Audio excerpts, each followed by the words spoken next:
Hi, I'm Karen Derricades, multidisciplinary artist, educator, and artistic director of Never Gallery Ready. And you're listening to We Make Media, a podcast about how the culture we produce shapes media and how that goes both ways. Hi, you're listening to the We Make Media podcast, and today I'm speaking with four brilliant young women who have participated in Never Gallery Ready digital arts programming in the past. One in Scarborough and one in Etobicoke. I've asked them to talk to me today about why they make art, how the internet fits into their process, and the future of media as they see it. Hi, how's it going, guys? It's going good. Why don't you tell the audience a little bit about yourself? All right, so my name is Fatma, and I like to make digital art. I do 2D animation, and I use Photoshop to do most of the things I do online. You do some digital painting as well? Mm-hmm. Yep. And how old are you? I am 13 years old. Hi, my name's Abigail. I'm 15 years old, and I make digital art and drawing and things. I also do some photography. I use Ibis Paint mostly for coloring my sketches, and for editing photos, I use Lightroom on my phone. Hi, I'm Kiona Broderick, and I am 15 years old. I love to draw. I love to edit, Disney edits, and yeah, I'm also in the performing arts program. So yeah, I do drama. I'm Lori Berberian. I'm 16 years old. I sing, I draw a little bit, and I also make short films and documentaries about the most beautiful and devastating things I've seen in the world. My inspiration is usually my experiences in the world and my travels, and I use Premiere Pro to edit all my videos, usually film on my phone and combine them smoothly using other editing apps as well. The aim of my films are to shed some light and awareness on sensitive topics that aren't talked about pretty often, and to get people talking about them. And my first film was aimed to show what the average woman goes through while walking on the street in regards to street harassment, and it was part of a filmmaking program, and that inspired me to create my future films as well. Amazing. What about the rest of you? Who are your audiences that you tend to? How do you make the things you make, and who do you make them for? Well, I mostly make them for my followers, not my family. They're not really into the things that I like to do. Yeah, so mostly I'm gonna have to point out that I do Tangled, and in the moment I'm mostly doing Frozen. I'm not gonna go into the ships that I do, but yeah. So what do you mean by you do Tangled? Tangled the series. So you make drawings that are edits, fan art. Yeah, they like what I do. What inspires you to? Emojis inspire me, like when I look at emojis. It helps, if the emotions give me inspiration, like happy emojis, it makes me inspired to do happy things. Like, for example, crying emojis make me feel joy and laughter. Instead of, like, it's confusing, it's hard to explain, but emojis help me out. Things, yeah. Amazing. My audience is currently myself. I usually just make things for myself, although I am planning on extending it to social media in the near future. Cool. And you work a lot on Photoshop. Yeah, I do.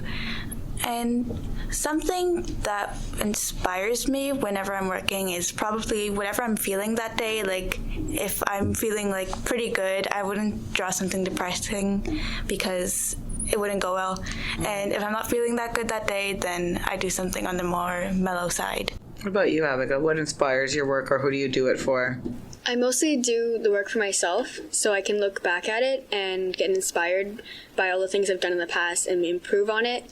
Looking at art that I made in 2018 versus 2020 really makes me happy and more encouraged to continue improving. Amazing. Thank you. I know that you had, Kiona, when we were working all together in Scarborough, you had made your 100th follower on Instagram. Yeah. And that was you were really excited about that. And now, about a year and a half later, how many followers have you got? 700 and something. I don't remember how much it is, but I know somewhere around 700 followers. And how does that change what you make and how you make it, if at all?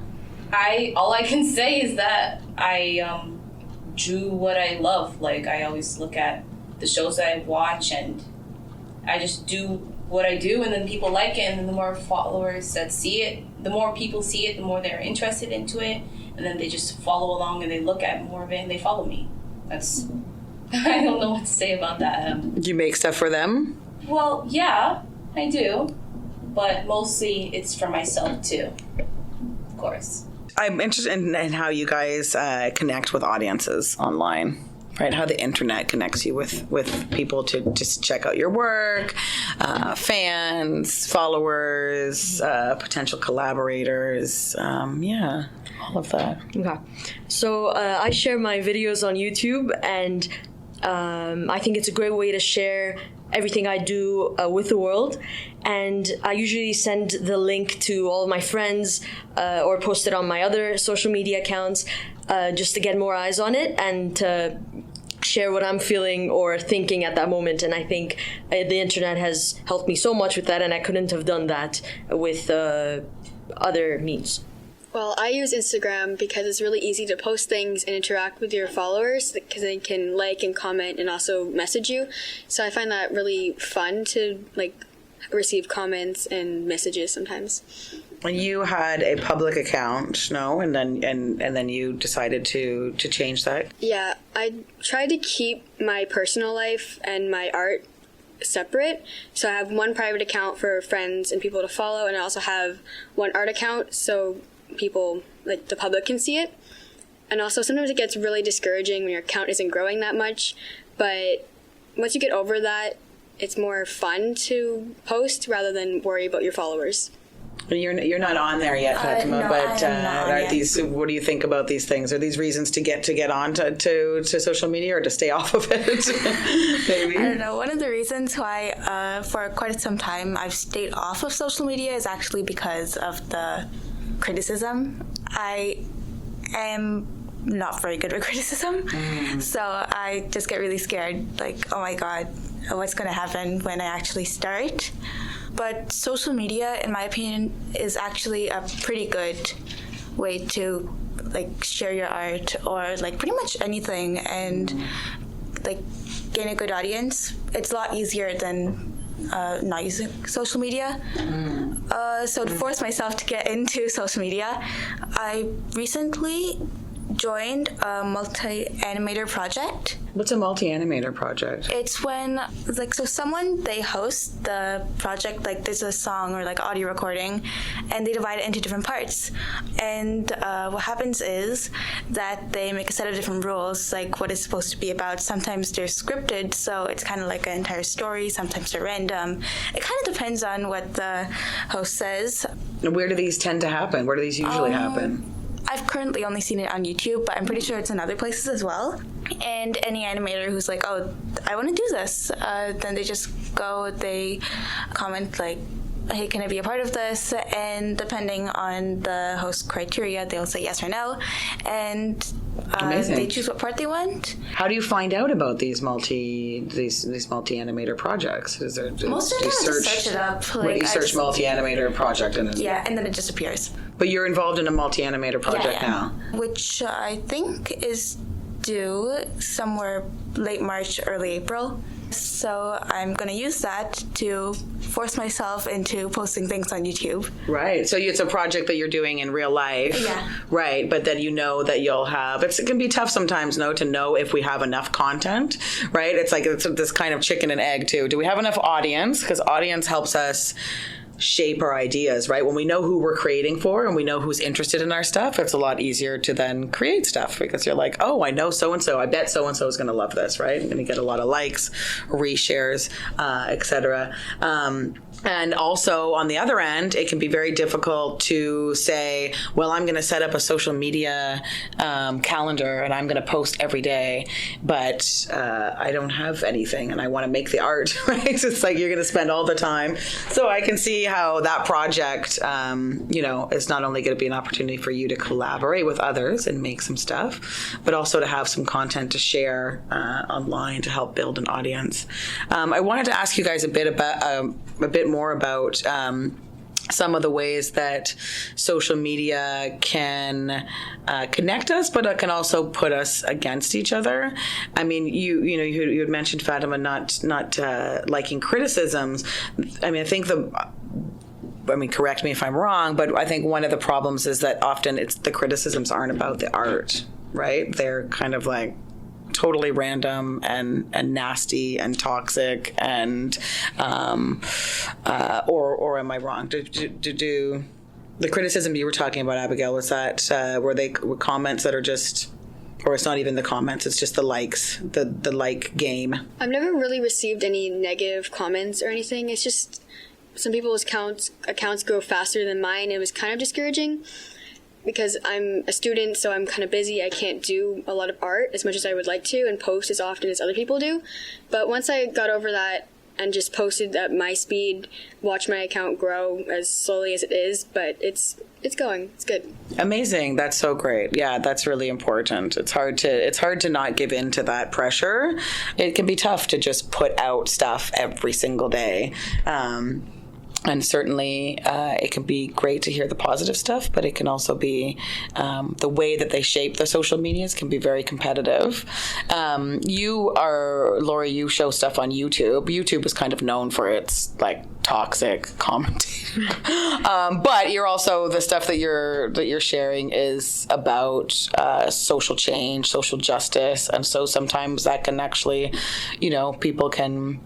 it can really be a great place to start a discussion, right? Right. With regards to YouTube and my videos, I don't focus too much about how many views it gets, as long as it reaches the people it has to reach, and at least one person is inspired to change or understands a topic better than they understood before watching the video, or is it just like has seen this new epiphany with a new topic I'm talking about. So as long as it's affected one person, I'm good with that. So I don't really care about the number of views my videos get. So I don't get usually too many comments. It's usually my friends who watch it, and they love it, and they're like, continue to do whatever you're doing. And they really encourage me to do what I love. And when you showed your film, which film did you show at the film festival? I made my first film with a program my school organized, a filmmaking workshop, in cooperation with Palm Film Festival. And the film was focused on street harassment. And it was the first film I actually made a storyboard for, learned how to use a camera properly and all of the equipment in regards to that. Went to multiple locations to find the perfect spot, changed the spot on the day of because of the weather, learned how to work with a 7-person team, asked my brother to come help. It was like a family friend kind of environment. It was amazing. So I learned a lot of skills with 7 hours of filming in downtown. And it touched a lot of people. And I think you were one of the few people whose hearts were touched. And I think I was really encouraged by how that resonated with people, and decided to make that the main goal of the channel, to inspire change. Amazing. And did you screen that anywhere? I did. It was all of the films were screened at the Palm Film Festival. Actually, my film was not chosen as one of the best ones, but I took that as a way to, you're not going to show my film? I will show it to more people than the theater can fit. So that's why I shared it on Facebook and other social media, and it got 600 views. Amazing. Yeah. So the audience experience when you did at the screening, so you didn't get a chance to interact with the audience or hear back from the audience or anything, right? No, I didn't. I would say that what's changed is I think people's attention span has gotten shorter. So once I asked my friend how long of a video would you watch if I made one about Armenia, our trip, and she's like 5 minutes, and I was thinking about making an hour-long film. So I'm like, oh, that changes my plans. So I ended up making multiple short films, and I realized it makes more sense about how you're focused on one single topic and you show every aspect of it one time, and then whenever they're free, they watch the other one, and then they focus on that single topic as well. So I think she had a point, and I'm thankful I asked her. Well, I know that you do a lot of Kiona. You do a lot of kind of collaborations as well. With, I mean, obviously doing fan art, but also I see a lot of times you are, using social media and Instagram in ways that I don't even understand, which I'm just, inviting people into or being part of these things that are like, I think they're like chain art or something. It's like somebody makes it and then the next person makes it and you're like, everybody's making a... I think they're talking about hashtag draw this in your style. Is that? Sure, yes. That's one of them, I believe, yes. You want me to talk Sure, about can you tell me about that? Yeah, sure. You basically just draw anything and you put down hashtag draw this in your style, you post it, and it's a challenge that anyone could jump in and just draw whatever. For example, I don't know, I do you in my style. Anyone could draw you in their style. And then they tag me, they put their hashtag, and sometimes if it's a competition, I would post the winners and I'll do... The first place winner would get a repost, redraw, art request, anything of their choice, What's an art request? Art request is you just ask the artist to do draw anything. I mean, I have rules. Like, I can't draw everything. I'm still a teenager and I still have parents. It's like, excuse me. Oh, good Lord. So, that's what I'm talking about with the audience. Yeah, the danger of growing an audience. Yeah. So just in case. So that's what our hashtag draw this in your style is. It's fun. Right. If people join in. For example, I would post my drawing and the person would draw this in your own style, and in their own style there will be like a lot, and I'll be like, okay, I like this one. This is my favorite one. I'll make this first place or second place, So it's not always based on how many likes that people in response to it. It's the art style, I mean, it can be. It all depends on the person's opinion. I'll be like, I like this one. I'm gonna make this first place. I'll make this one second place, and then, sometimes it's too hard for me to decide. So it'll take longer, but yeah. You ask other people, what do you think? You involve other people in the jury. What do you think of this drawing?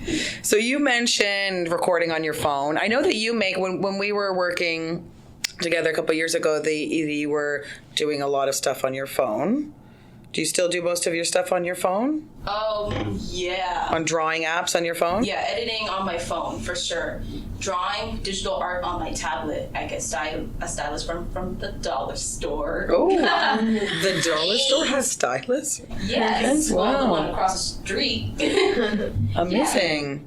Yeah. So you're drawing it on the iPad, you're editing it on the app. What app are you using? I use Ibis Paint. And you are recording on a phone? You had recorded on a phone? Yeah, both your films? I still, yeah. Right. I think I've made like 4 or 5 films so far, and all of them are on my phone, yeah. What kind, all on your phone? What kind of phone do you use? iPhone 6, and it's not even the most recent iPhone, and I think it does a pretty good job capturing what I see with my eyes. And then you edit it? On Premiere Pro, and I try to fix all the colors and all the mismatches I see, and try to make it as smooth as possible. And that's also on your phone? That is all on my phone. Wow. Oh, the Premiere Pro? No. Okay. The Premiere Pro is on the computer. And now I found a new app that does pretty much what Premiere Pro does with only $7 of payment for life. Wow. So it's called Movie Clips, and it's on my phone currently. What about you, Fatima? You talked about you work in Photoshop. Is that on a computer or? Yeah, that's on a computer. But a more mobile option that I use is Flip-a-Clip. It's not as diverse as like the amount of tools that Photoshop has, but it's still pretty dope. Like it's really easy to use. So long as you have a stylus. If you're just Flip-a-Clip. Yeah, Flip-a-Clip. And what does it exactly do for you? What can you do with it? You basically do frame animation with it. Yeah, I don't like sketching on my phone that much because I find it really hard on such a small screen. So I normally sketch on my sketchbook, take a picture on my phone, then transfer it into the app. I also have a drawing tablet that we've been talking about, but I like sketching on that on my computer. It's much easier than on my phone. but there's something wrong with it lately. It's kind of messed up. I don't really know what's wrong, so I don't use it as often as I used to. So I do prefer my phone over the drawing tablet. Drawing tablets is so much easier than just working on a mobile device. Although personally, drawing tablet-wise, I think Wacom is kind of overrated. It's pretty expensive. But the phone is a choice for you, Lori. The phone is because of my laziness to actually get and buy a camera. Oh, okay. Or look for the perfect camera, because there's so many kinds and types and lenses and whatevers, and it's so hard. It takes like 50 hours. I'm gonna waste all that time. I can just record 50 films during that same time on my phone. Absolutely. For the camera, you're not going to buy a camera a year, so you're going to have to, if you choose the wrong one, you're stuck with that for at least 5 years. So good luck using that one while you could have just done it so much faster and easier with your phone. Yeah, I bought a camera when I was studying photography in Paris. This old photography, like film photography. And I spent a lot of time picking out a camera.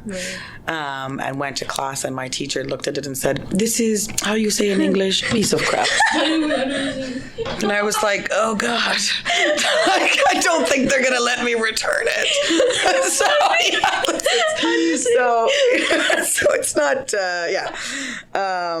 things change very quickly, so it's tough, and things change much quicker now. Okay, so I wanted to ask you guys also about your favorite fan moments. So, a moment where someone reached out to you or might have let you know that what you're doing was really inspiring them.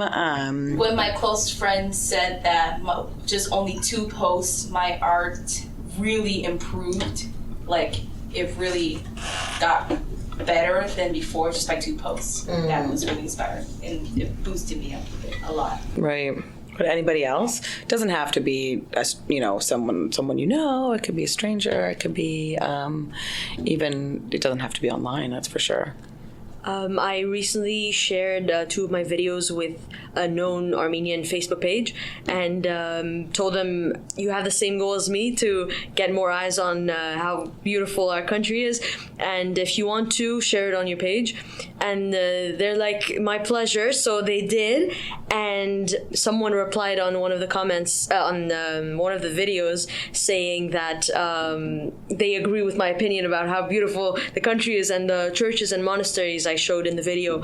So I was inspired to continue, because I achieved the goal of showing someone who hasn't seen it yet what they're missing out on. Amazing. Back in summer, I received a message from someone who followed me saying that I really inspired them and I was becoming one of their favorite artists, and it really made me happy and feel like I was actually doing something rather than just posting. I was actually impacting someone's life, and it impacted my own life and really encouraged me to continue making art, because I was in like a down moment, and it was really nice and made me really happy. Yeah, who's an artist that you find online or YouTube in real life that inspires you? I think all artists or YouTubers worldwide that make videos or anything to try to help people or advise them with any part of their lives by showing their experience or their personal help is really inspiring. And I think if people like that continue to do what they're doing, they can really cause some serious change in people's lives. YouTube is definitely, that's the how-to. It's the wiki how. Right. Share like their experiences, and you feel like, oh, I can relate to them. You don't feel alone, even though they're probably in another country. So it's amazing. You feel so close to humanity. Are you on Facebook as well? I am on Facebook, Snapchat. I use WhatsApp sometimes just to send over the link. I don't use Instagram. If you had to pay for it to use YouTube, it would still function just as well as it's functioning now, because it's just this ready platform of every single department, like help for every single department, and you can just find whatever you're looking for in a split second. So I think but you're missing out if you're not using it. The YouTube didn't used to have commercials. back in the day. But it's interesting. Right. It's interesting what so people still talk about how YouTube was ruined by commercials because it used to be completely like community video stuff, right? Like there was none of this like cutting into your video and with But does it really matter if it's doing that? That's my question for you. Does it matter? Yeah. Do you think it matters? Do you think it makes a difference? I think it's okay. Some of the advertisements I actually think are pretty cool. Like I'm like, oh wow, this was actually pretty well made. I wonder how they did this. I remember one time I spent 20 minutes of my time watching a 30-minute advertisement about pillows, and it was actually pretty interesting. Are you guys on Facebook? Abigail? Kiona? No. Are you guys only on Instagram? Yeah. Well, there was a time I used Amino. I'm not sure if you know what that app is. Amino acid? I thought it was a science term. Amino, it's an app. Before I had Instagram, Amino was a place for. I would say Amino's a place for kids who can't have Instagram. Okay, why can't they have it? Just because they're not allowed? Their parents won't let them, or? Well, you would have those parents who would say, "Oh, it's too dangerous." Right. And then you want to be an artist and you want to post your stuff there because Amino is a place where you get likes, you share, and you get chats, you get group chats, and you have a community. And the best part about Amino is that there's like different groups. It's like it's one app, but if you get the app, there's like different groups. Like you would join the Amino called Frozen Amino, where it's all about Frozen, just Frozen. Oh, okay, cool. So they organize them by group kind of thing. It's really cool. Which is kind of like Facebook or like hashtags. That's how I got some of my friends on that app. But it's safer. It's a closed network. It's not public. Is that why parents allow folks to go on it at a younger age? I would say it's okay because the parents don't even know about it. Yeah. People know about it. Like most people, they know more about like Instagram, right? Like Instagram is a more popular thing where everyone will post everything. There's Amino. I would say Amino is more about cartoons, and you just join whatever you want. Like you just type down anything. Like I don't know, fashion Amino. There will be a fashion Amino just for you, like where you can post your designs and stuff, and you get likes. Amazing. Yeah. I'll have to check that out. Yeah. Does everybody know about that but me? Yeah. Sorry. Wake up. Also, well, I mean, it's interesting because Facebook is a very social justice space, like a very active. Like, it doesn't surprise me that your stuff gets a lot of traction on Facebook because Facebook is kind of the original social media network for organizing, right? Like Instagram is like the art gallery and Facebook is like the town hall, right? It's where you go and you're like, all right, everybody, we're going to protest tomorrow. People don't do that on Instagram. Nobody's talking about organizing social justice stuff. Does anybody follow hashtags on Instagram? Yes. That's one thing I love about Instagram. Yeah. You can follow an idea, right? Or you can follow food, or you can follow hashtag, right? So obviously hashtags, we can use hashtags to organize ideas on Twitter and anywhere. But outside of there, and Instagram is the only place I know of where you can actually follow an idea. So you can follow a hashtag. Hashtags are really good for people to look for certain things that they like, and hashtags is also good for artists to help people find your art too. Say hashtag sketch, hashtag digital art, hashtag illustration. And what about Twitter? All I think about is people just commenting down rude things. Like, I don't know. The toxic, do you think about the toxicness like, of they say bad things about certain things in certain shows, and they would say, oh, I hate this. Would you guys notice about this and that? Like, I heard about this person doing that. Like, don't support this artist. Don't support that. That's all I hear about Twitter. Right, it's the Twitter beefs. It's like Twitter is the war where you just throw the gossips. Like, interesting. Yeah, but Twitter is the news. I mean, Twitter is if Instagram is the art gallery and Facebook is the Social change. the town square, then Twitter is the nightly news, right? Actually, I wanted to ask you guys about TikTok just really quickly. Your thought, your thoughts on TikTok. Okay, I am a TikTok hater. Okay. I'm sorry. Why do you hate TikTok? I'm just gonna put it out there. Why do you hate TikTok? It's not like a thing about TikTok. It's more like that my parents use it all the time, and it's so Your annoying. parents use it? Yes. What? That's strange. Yeah, your parents use it. Wow. Yeah. So yeah, like they use it all the time, and I'm just sitting in the room, right, doing my homework, and then all of a sudden I hear some music playing. And Really? Oh, yeah. That's so great. What do you guys think of TikTok? I've heard 3 people have died because of one dance. And I just see TikTok as the enemy, ultimate enemy right now. I really people died. I love the activist answer, yeah. That, and I just think it's a waste of time. And I think because of people's like bad habits right now, that you have to do something, you feel unproductive if you don't. So these apps, that's why apps like this, like Musically and all of that, just prosper, because people just need something to do, and it's just this way to waste time. People spend hours on this because they have nothing better to do. So I think it just fills people's need of wasting time, and that's why it's so famous right now, because people like to dance around, so they just found what people want at the moment and they just put it in an app. Now people are addicts to it. I'm not really bothered by it. It's just the only thing that really bothers me about it is that as an editor, there's people who edit audios. I'm not sure. It's like this perfect music with this perfect plots, with like beat and all that stuff. And then I hear the audio. They take the edit audios who create the audios and they just use that. And it just bothers me. Like at first, before I became an editor, I hear those all the time, but then on TikTok, and then I was just like, oh, that's a cool edit thing that people made. And next thing you know, I found the edit audio, the person who made it, and then I'm just like, isn't that from TikTok?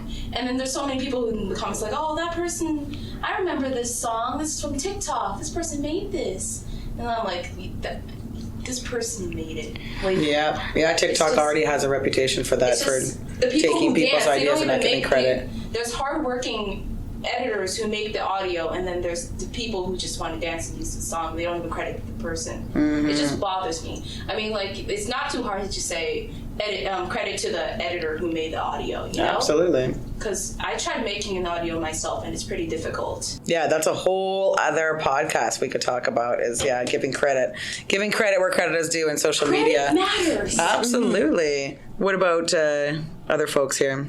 We're talking about contemporaries, other artists out there, people you follow online, people in real life. For me, someone who inspired me is actually Kiona, because back in like grade 7, she was constantly drawing, and it really inspired me to start drawing again. Because I used to draw a lot when I was younger, but I didn't practice drawing, I didn't like watch videos on how-tos or whatever. But then when she started drawing, I started like actually paying attention to things, and over the years, we've like grown our Instagram accounts together, and it was really nice, and she continues to inspire me a lot.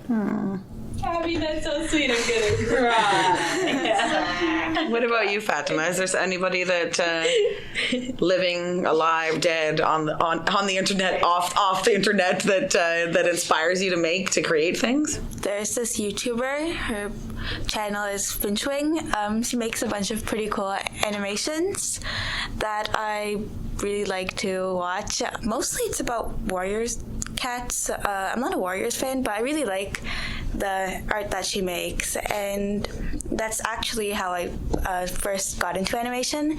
It was by watching her videos. I remember the first time I saw one of the parts that she made of a multi-animator project. I was like, oh my god, this is so cool. How did she make that? And I started looking in her channel, and I'm like, wow, this is really cool. I want to do this.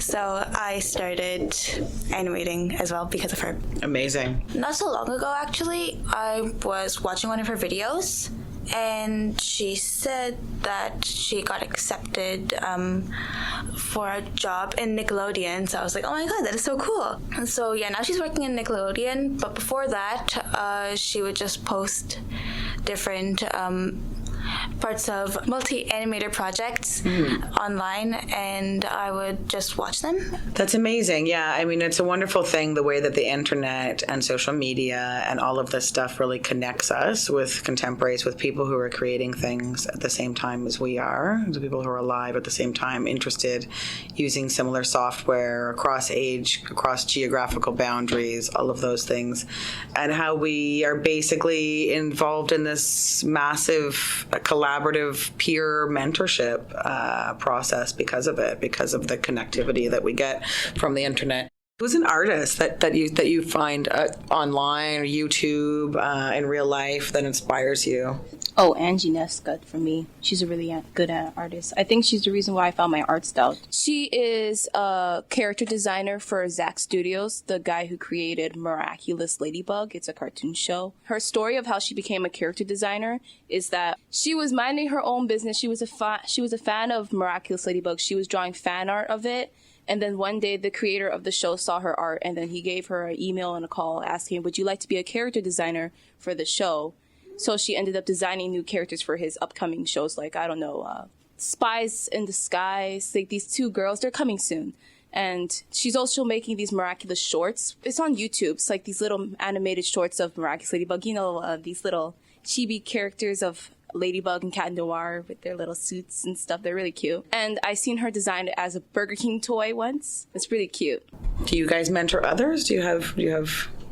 Other than art, no. But on my editor side, there is some people I teach transitions and stuff. Sometimes I'm thinking maybe I should post tutorials on my Instagram to teach people how to add, do transitions on a light motion, because a light motion is a editing app and stuff, because it's pretty difficult. And I was thinking maybe I should teach people, because people are always saying, it's so difficult, how are you so good at it? I'm like, well, there's practice. And so yeah, I mean, mentorship is just about sharing information, but that information is power, right? So you end up sharing power, and people are really inspired and encouraged by that, because a lot of people don't share information of power, right? So they say, I'm really good at this and you don't know how, and I'm not going to tell you, right? Probably less so now, but that's really how art ran for a long, long, long time. A couple of experts and a bunch of people, you know, on the outside, right? Looking and thinking, I could never be an artist. What about you guys? Any relationship with mentorship that you want to speak to?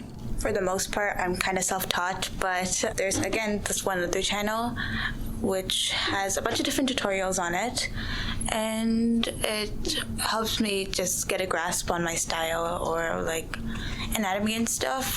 The channel's name it used to be Learn to Draw Manga, but now it's Love to Draw Manga, because she kind of stopped posting a lot of tutorials, but yeah, she still does.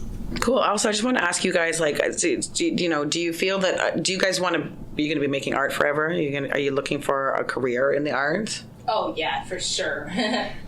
Lauren? You want me to speak? Okay.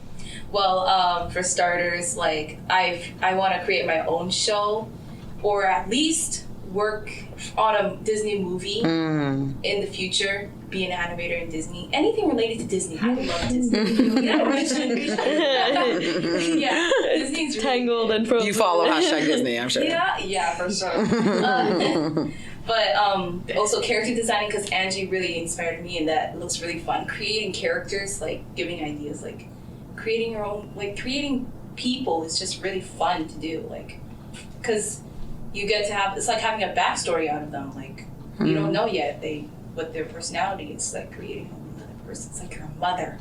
And that feeling is pretty cool.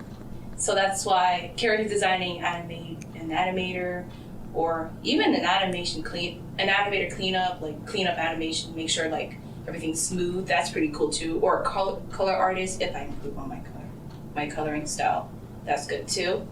There's a lot of things you can do as an artist. It's a lot. Yeah. You've got lots of time to improve as an artist. I'm still growing. What about you guys? What about you, Fatima? I'm not sure. Like, I get really scared when I think about this kind of stuff. I don't know. I want to do something in the arts, but I also don't want to do something in arts. I really don't know. What is it that scares you about the arts? Is there an attitude in schools or in, there's definitely an attitude in the world about the dangers of being an artist or money. Choosing that? Yeah. Like the payment, like I don't want to focus too much on prices when I'm thinking about like what I want to be when I grow up. But now that I'm a little bit older, I'm not allowed to dream as idealistically as it was when I was 5. Like if I wanted to be a ballerina, that was like the best thing in the world. But now I'm older, I'm like, No, I can't do that. That's not. I can't do that. No, crushed at 13. Oh my God, let us be 5 forever. I don't know, that just broke my heart. What about you, Abigail? Well, I kind of like an internal conflict. As I'm getting older, I'm trying to think more about what I want to do. But I like a lot of different art things. I like acting, I like writing, drawing, and photography. So I'm kind of trying to choose one and like grow and focus on it instead of focusing on so many different things. But one of my main goals is actually writing a children's book and illustrating it myself, because it's something I've wanted to do since I was really young. And I actually have a story, and now that I'm getting better at art, I'm trying to draw the characters and things. But I also like writing a lot of plays. I also really like photography, so I'm thinking maybe I can be a photographer and go to school for that. But also the thing, money. So not much you can really do. I've always heard that like artists don't make a lot of money, so it's kind of like scaring me a little bit. And all my friends want to do like big things like doctor, dentist, architect, all these things that are more like important to like other people rather than art, which I feel is kind of like, I don't know, it's kind of stressful to think about that. I don't know if we have time to get into all of it, to unwrap everything you just said there, but I can tell you that I'm not sure dentists are doing more important work than storytellers and artists and people who are reflecting society or self-expression or whatever. But yes, I hear that that the world seems to treat it like that because it's associated with money. And sure, everybody thinks doctors are saints, so I won't touch that one. But what about you? When I think about what I want to do in the future, I just think about, I love to like express myself. So if art is the way to do that, I'll just get into art. If that's not the way to do that, I won't. So I've been contemplating about so many different fields, so a variety that my vice principal is so confused. Like last year I wanted to be an architect. The year before that I wanted to be a cinematographer. And now I'm thinking about journalism or law. They're just all over the place. So I think it just depends. I'm trying to make the best decision out of my current state. I see the connections and all those things, actually. I want to let people know where we can find you. Where can we find you online? So we can't find you, Fatima. Is that what you're saying? Yeah. Wait for it. Well, eventually you'll have to find me. Yeah, I'll find you. What about you, Abigail? You can find me on my Instagram account. It's Abby Draws Things, and it's ABI Abby. Well, mine obviously Instagram because it's the only thing I honestly post my things on. But thing is my username is Kiki the artist. Well, KEI _ artist. Okay. It'll be in the show notes too. Yeah. You can find my videos on my YouTube channel, Lori Berberian, so LORIE BERBERIAN. Okay, then my last questions for you are emoji, GIF, or sticker? Just one word answer. GIF. Emoji. Probably emoji. Emoji. Email or messaging? Messaging. Email. Messaging. Messaging, probably. Phone call or text message? Text message. Phone call. Text. Phone calls out of the question. I hate phone calls. Me too. I find them scary. And a voice note or text message? Voice. Text message. Text. Again, voice out of the question. Out of the question. Oh, so it's about the audio. It's not about the... Because a voice note is kind of like a text. You can check it whenever you want, except for it's just audio. And then you don't have to do this on the... I love voice notes because I hate... Yeah. I miss BlackBerry still. I hate the physical thing. I hate the touch so much. BlackBerry is actually pretty good, but it's dead now. Do you remember BlackBerry? Yes. You've seen one? That's fun. Okay, goodbye now. We're stopping this up. I've seen one. It has the Thank you action. guys. Thanks so much for coming and chatting with me today. For inviting us. Pleasure to be here. Hey folks, thanks for listening. Join me for the next episode of We Make Media when I speak with director, remixer, and pop sensation Mike Realm. Until then, stay creative and do be artists.